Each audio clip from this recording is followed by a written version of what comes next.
अगर आप plinth beam बनवाने जा रहे हैं अपने घर में, अगर आप उसका तैयारी करवा रहे हैं कि अब प्लिंथ बीम का हमारा निर्माण होगा, तो देखिए जो ठेकेदार होता है वो थोड़े से अपना पैसा वहाँ पे समय का बचत करने के लिए, लेबर का बचत करने के लिए, ताकि उसका कुछ पैसा बच जाए, तो थोड़े से पैसे बचाने के लिए वो क्या करता है, आपके प्लिंथ बीम में बहुत सारी मिस्टेक करता है, गलतियाँ करता है और आपके घर के मजबूती के साथ खिलवाड़ करता है, क्योंकि आपको उसकी तो जानकारी होती नहीं है। तो अगर आप जानना चाहते हैं कि प्लिंथ बीम बनाने का सही तरीका क्या है और इसमें क्या क्या गलतियाँ की जाती हैं, तो इस वीडियो में आपको 10 से 12 ऐसे इंपॉर्टेंट गलतियाँ बताऊंगा, मिस्टेक बताऊंगा और उसको सही के तरीका क्या है बनाने का वो भी बताऊंगा।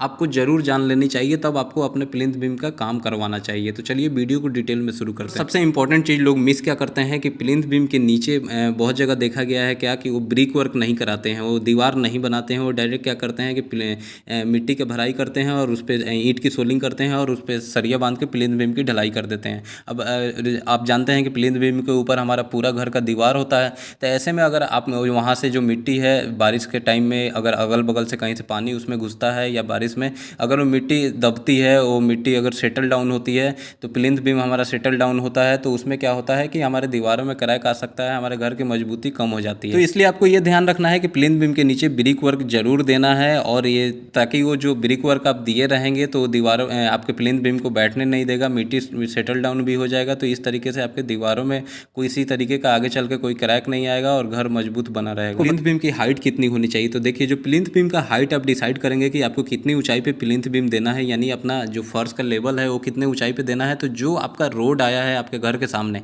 वो अगर पक्का रोड बना है, अब वो नहीं बनना है, तो उस रोड से कम आपको 1.5 से 2 फीट ऊपर आपका जो फर्श लेवल है यानी प्लिंथ बीम देना है। ठीक है, अब उतना रखेंगे तो क्या है कि आपका फ्यूचर में रोड बनेगा नहीं, तो वही लेवल पे आपका आराम से काम चल जाएगा। अब वहीं अगर आपके घर के सामने कच्चा रोड है या अभी बना नहीं है, तो ये समझिए कि वो रोड अभी 2-3 बार करके बनेगा, थोड़ा थोड़ा तो ऊपर उठेगा, यानी 1.5 से 2 फीट वो ऊपर उठेगा। तो आप जो अपने वो कच्चा रोड से कम जो प्लिंथ बीम का हाइट रखेंगे वो कम से कम 3 से 4 फीट ऊपर रखें।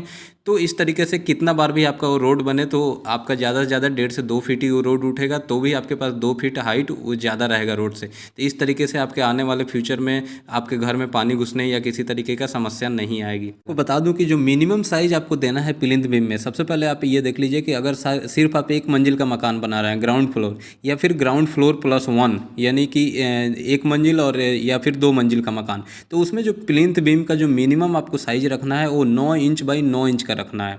मिनिमम की मैं बात कर रहा हूँ, ज़्यादा से ज़्यादा तो आप उसमें 9 इंच बाई 12 इंच का, 9 इंच बाई 15 इंच का दे सकते हैं, कोई दिक्कत नहीं है, लेकिन मिनिमम 9 इंच बाई 9 इंच से कम आपको नहीं रखना है।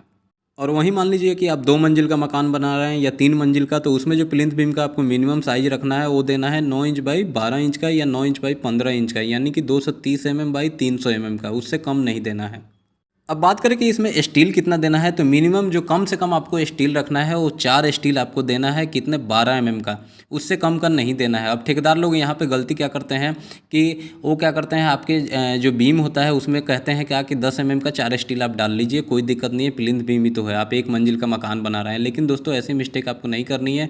IS स्टैंडर्ड कोड जो हमारा कहता है 456 के हिसाब से कि मिनिमम जो स्टील आपको देना है वो आपको 12 mm का 4 स्टील देना है, उससे कम डाया का स्टील आपको प्लिंथ बीम में नहीं देनी चाहिए।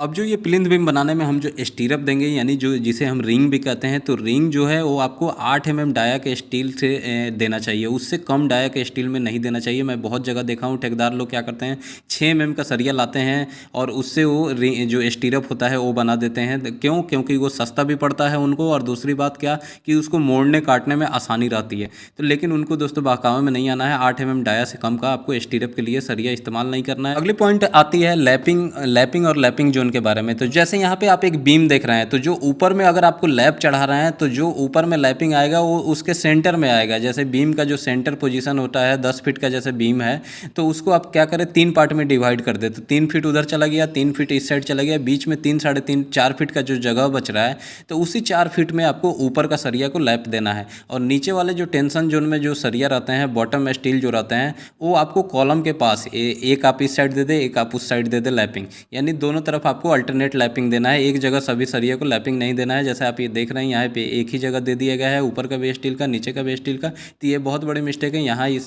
बीम में फेलियर हो सकता है। अगले इंपॉर्टेंट चीज़ होती है डेवलपमेंट लेंथ। अब डेवलपमेंट लेंथ देना आपके बीम में बहुत ज़रूरी है। डेवलपमेंट लेंथ कहाँ देना है, जैसे कि हमारा जहाँ पे बीम का एंड होता है, जहाँ हमारा बीम ख़त्म हो रहा है, जैसे कि बीम जहाँ से स्टार्ट हो रहा है वहाँ पे हम सरिया अपना काट के सीधा अगर वहाँ पे नहीं दे सकते हैं, वहाँ सरिया को आप मोड़ दीजिए 6 इंच 8 इंच नीचे मोड़िए ऊपर वाले सरिया को, और नीचे वाले सरिया को ऊपर मोड़ दीजिए और दोनों को आपस में बांध दीजिए। फिर बीम सीधा चला गया और जहाँ पे अगर कॉलम के पास ख़त्म हो रहा है तो कॉलम में उसको मोड़ के अंदर घुसा दीजिए। ठीक है, तो और फिर नीचे और ऊपर वाले सरिया को कॉलम के स्टील से वहाँ पे बांध दीजिए। तो वो क्या है कि इस तरीके से आप दीजिएगा तो बहुत अच्छा बॉन्डिंग बनाएगा हमारे कंक्रीट के साथ, हमारे कॉलम के स्टील के साथ। अब ढलाई से पहले हमें क्या है कि प्लिंथ बीम की पूरी शटरिंग करनी है। शटरिंग में लोग करते क्या है कि प्लिंथ बीम के साइड साइड में देखा जाता है क्या कि वो ईंट ऐसे ही जो उनके पास ईंट होती है वो लगा देते हैं और उसके बाद प्लिंथ बीम की ढलाई शुरू कर देते हैं। ईंट लगाने से दिक्कत ये होती है कि उस ईंट में गैप होता है, तो जब आप मसाला डालते हैं तो उस गैप से हमारे सीमेंट का पानी होता है, जो हमारी रेते होते हैं, बालू होती हैं, वो सब निकल जाती हैं। सिर्फ एग्रीगेट जो हमारी रोड़ी होती है, रोड़ी बच जाती है। तो इस तरीके से हमारा प्लिंथ भी मजबूत नहीं होता है। दूसरी बात ये कि उसमें आप एक तो मजबूत शटरिंग नहीं होती है, ईंट ऐसे ही बस लगा दी जाती है, तो उसमें वाइब्रेटर वगैरह चलाते हैं तो वो हट जाती है, तो हमारा पूरा मसाला वहाँ से गिर सकता है। दूसरी बात ये कि वहाँ पे आप जो है लास्ट में उसकी क्यूरिंग वगैरह तराई करते हैं, तो जो ईंट है, ईंट हमारे कंक्रीट से ज़्यादा ईंट वहाँ साइड साइड की जो होती है वो पानी को ऑब्जर्व कर लेती है, तो हमारे कंक्रीट में अच्छे से तराई नहीं हो पाती है। तो इसलिए शटरिंग जो है हमेशा आपको एमएस प्लेट मिले या फिर जो प्लाई बोर्ड मिले उससे आपको शटरिंग करनी है और अच्छे से उसको वायर से बांध देनी है, तब जाकर उसमें आप वाइब्रेटर चलाइए या कुछ भी कीजिए तो अपने जगह से हटेगी नहीं। और ढलाई से पहले आपको करना क्या है कि उसमें आपको कवर ब्लॉक लगा लेनी है। ठेकेदार लोग गलती क्या करते हैं कि वो कवर ब्लॉक का ध्यान नहीं रखते हैं। वहाँ पे वो अगर आप मालिक कहता भी है तो ईंट के टुकड़े या रोड़ी जो हमारे साइड पे अवेलेबल होती है, गिट्टी, वो लगा देते हैं, तो ये अच्छा से काम नहीं करता है। वो ईंट के टुकड़े या लकड़ी जो होते हैं जो लगाए जाते हैं वो बाद में गल जाते हैं, तो हमारे प्लिंथ बीम में गैप बना रहता है, जिससे हमारा उसके अंदर का स्टील जो है सरिया सड़ने लगता है पानी पड़ने पर या पानी कंटेक्ट में या मिट्टी कंटेक्ट में आने पर। तो इसलिए आपको जो M20 ग्रेड का ही कवर ब्लॉक या M25 ग्रेड का कवर ब्लॉक आपको मार्केट में मिल जाता है, ये ले लेना है।